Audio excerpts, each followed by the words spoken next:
High, this is Deepak Modak and welcome back to কিশোলয়।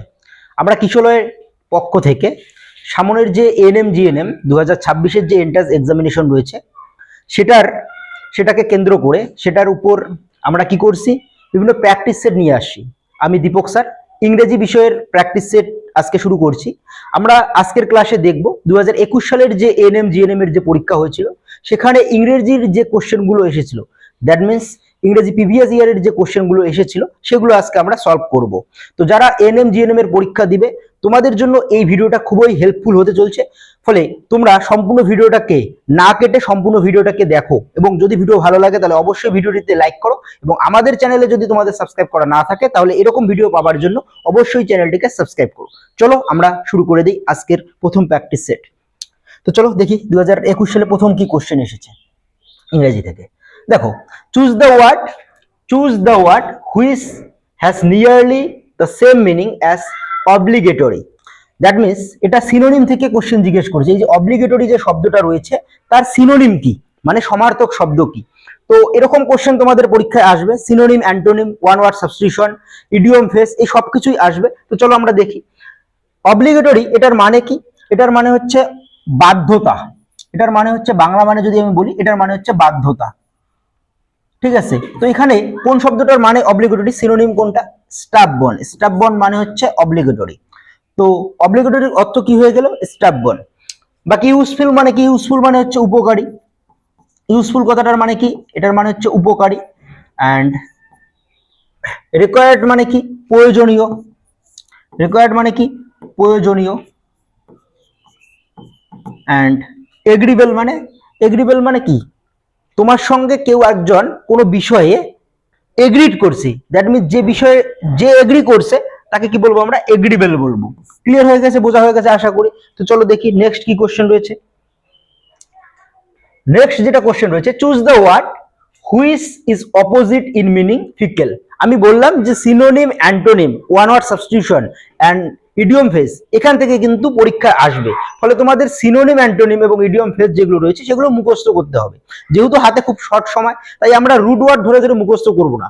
Actually synonym, antonym যেগুলো হয় সেগুলো মুখস্থ করার একমাত্র প্রসেস, একমাত্র অ্যাকসেপ্টেবল যে প্রসেস, সেটা হচ্ছে রুট ওয়ার্ড ধরে ধরে পড়া। এবার রুট ওয়ার্ড ধরে ধরে পড়তে গেলে তোমাদের অনেক সময় লাগবে, হাতে খুব শর্ট সময়। তো আমরা যে প্র্যাকটিস সেটগুলো করাবো এবং যে প্র্যাকটিস সেটের মধ্যে যে কোশ্চেনগুলো আমরা রাখবো সেগুলো প্রত্যেকটা সিনোনিম, অ্যান্টোনিম ইম্পর্টেন্ট। ফলে তোমাদের প্র্যাকটিস সেটের কিন্তু ভিডিওগুলো দেখতে হবে। যাই হোক, এবার দেখো ফিকেল যে শব্দটা একটা ইম্পর্টেন্ট শব্দ, যেটা 2021 সালে এসেছে। তো ফিকেল কথাটার মানে কি? ফিকেল কথাটার মানে হচ্ছে দ্রুত, দ্রুত বা চটপটে, যে চটপটে। ঠিক আছে, তাহলে এটা সিনোনিম যদি হতো তাহলে কি হয়ে যেত? কুইক হয়ে যেত। কুইক মানে দ্রুত, কিন্তু কুইক আমাদের অ্যান্সার হবে না। কি বলছে? যে অপোজিট ইন মিনিং। ভালো করে দেখো, অপোজিট মিন্স অ্যান্টোনিম। সো কি হয়ে যাবে? হয়ে যাবে হচ্ছে কনস্ট্যান্ট। কনস্ট্যান্ট মানে কি? কনস্ট্যান্ট মানে হচ্ছে স্থির। সো এখানে সঠিক অ্যান্সার হয়ে যাবে কনস্ট্যান্ট। ক্লিয়ার হচ্ছে? সঠিক অ্যান্সার কি হয়ে যাবে? কনস্ট্যান্ট। বাকি টেস্টি মানে কি? স্বাদ। অ্যান্ড কুইক মানে, এটার মানেও দ্রুত। এটা যদি সিনোনিম জিজ্ঞেস করতো তাহলে এটা অ্যান্সার হতো। হেলদি মানে হচ্ছে যাদের সুস্বাস্থ্য আর কি, সুস্বাস্থ্য। ক্লিয়ার হচ্ছে? তো এটা আশা করি বোঝা হয়ে গেছে। তো নেক্সট কোশ্চেনে আমরা যাব, দেখি নেক্সট কোশ্চেন কি রয়েছে। চলো দেখি। বলছে choose the word that can replace both the words in italics in the two given sentence. এই কোশ্চেনগুলো নার্সিং এর প্রত্যেকটা পরীক্ষায়, প্রিভিয়াসে যতগুলো পরীক্ষা হয়েছিল নার্সিং এর এন্ট্রান্স এক্সামিনেশনে, সব জায়গায় কিন্তু এই ধরনের কোশ্চেন এসেছে। কি বলছে?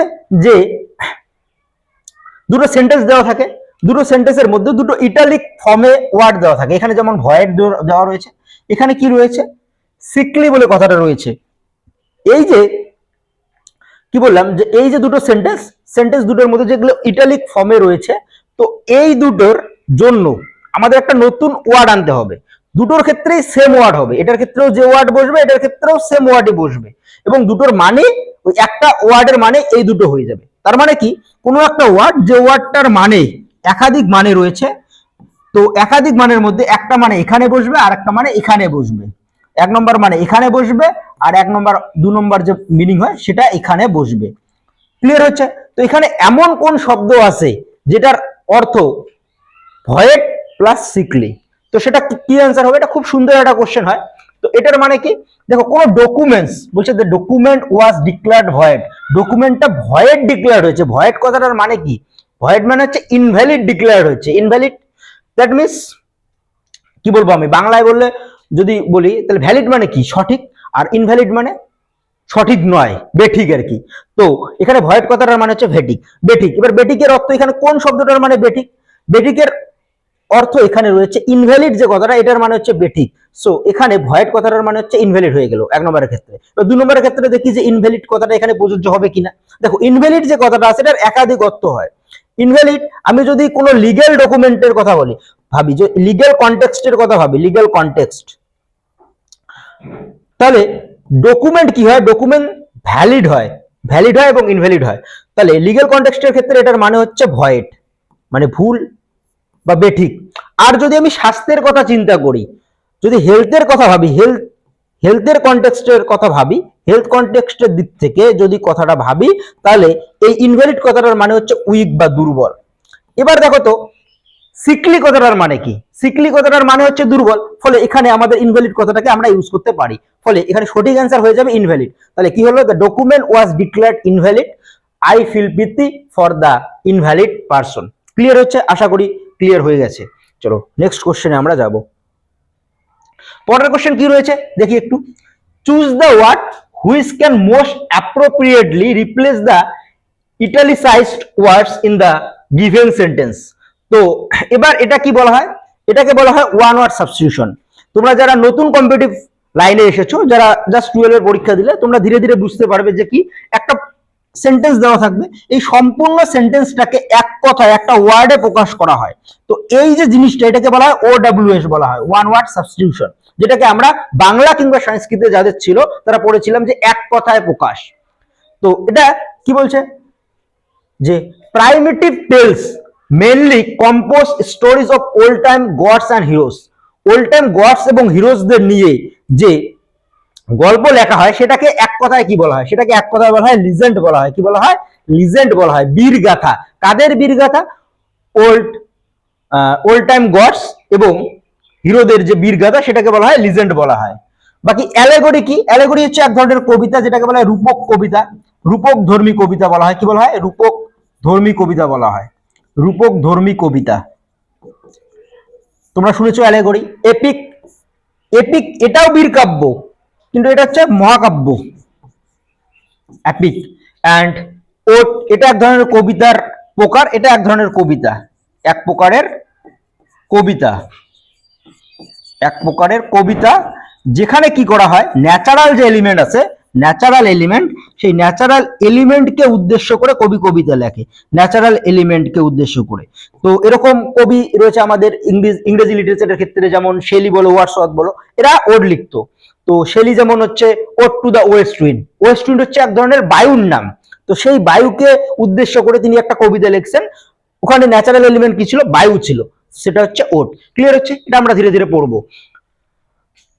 দেখো 7 নম্বরে কি বলছে, সরি 7 নম্বর পেজে আমাদের কি কোশ্চেন রয়েছে যে choose the most effective word to fill in the blanks to make the sentence meaningfully complete. তো ফিল ইন দ্য ব্ল্যাঙ্কস আমাদের আসবে, এবং সেটা ফিল ইন দ্য ব্ল্যাঙ্কস কি হবে? ভোকাবুলারি থেকে আসবে, মানে শব্দ দিয়ে ফিল ইন দ্য ব্ল্যাঙ্কস করতে লাগবে। এবং যে সেন্টেন্সটা দেওয়া আছে সেই সেন্টেন্সের ক্ষেত্রে সেই সেন্টেন্সের কনটেক্সট অনুসারে যে শব্দটা হবে সেটা আমাদের এখানে বসাতে হবে। চলো দেখি কি বলছে। Those who have well dash their transition from village life to city life have prospered. Prospered মানে সমৃদ্ধি করছে, বলছে বলার চেষ্টা করছে সেই লোকগুলো যারা কিছু একটা কাজ করছে সেই কাজের জন্য